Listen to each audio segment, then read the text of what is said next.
The pen was cold in my hand when I signed. My lawyer whispered my name like a prayer. My mother cried into her scarf. My wife smiled across the table, already rehearsing the life she'd steal from me. I said nothing. I slid the papers back, give it all to her. Everyone thought I'd lost my mind.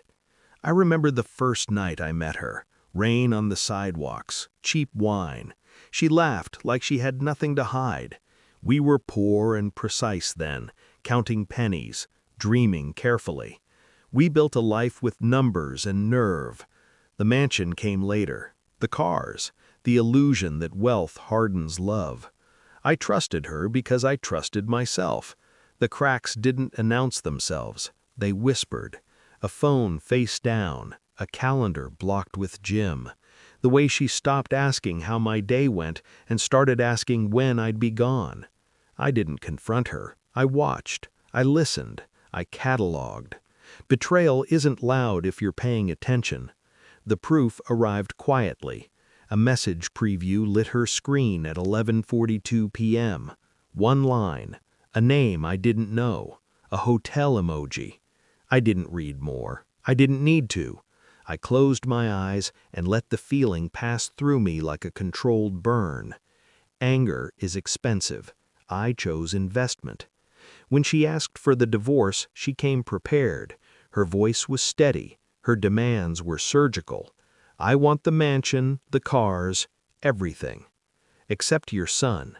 She said it like a mercy, like she was sparing me. That's when I decided not to fight. I called my attorney that night and told him to stop posturing. I hired a second one, quiet, old, the kind who reads balance sheets like crime scenes. We didn't argue emotions, we audited reality.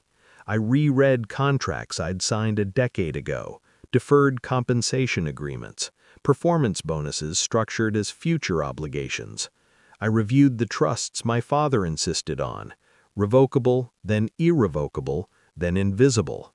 I remembered the shell companies we used for asset protection when lawsuits were a sport. I remembered the leases on the cars, the interest-only loan on the mansion, the personal guarantees attached to the glamour.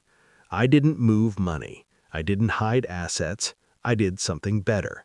I stopped supporting the lie. I accelerated expenses that were already owed. I triggered clauses that were already written.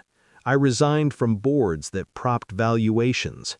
I accepted a role that paid less now and more later, after the decree. I let the house remain magnificent and mortgaged. I let the cars stay fast and leased.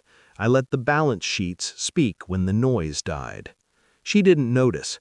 She was busy shopping for a future that fit her smile. The day of the final hearing, the courtroom smelled like paper and old coffee. She wore white. Her lawyer looked confident. Mine looked tired. That was the point. When the judge asked if I understood what I was giving up, I nodded. When asked if I was coerced, I smiled. When the papers reached me, I signed everything over. She leaned back, victorious. Then her lawyer stopped smiling. He flipped a page, then another. His jaw tightened. The color drained like a bad investment. He leaned toward her, whispering. She frowned. The judge waited. What she didn't know was simple. She had won ownership. She hadn't won value. The mansion carried debt that matured in 90 days. The cars reverted in 60. The accounts were liabilities with elegant names. The companies she received required capital infusions to survive, capital I was no longer obligated to provide. The trusts were out of reach. The future income streams were contingent on my continued employment, which the decree did not require. Her lawyer cleared his throat, asked for a recess. I watched her eyes scan the room, looking for rescue. I looked at my son's drawing folded in my pocket, a house with 3 windows and no locks.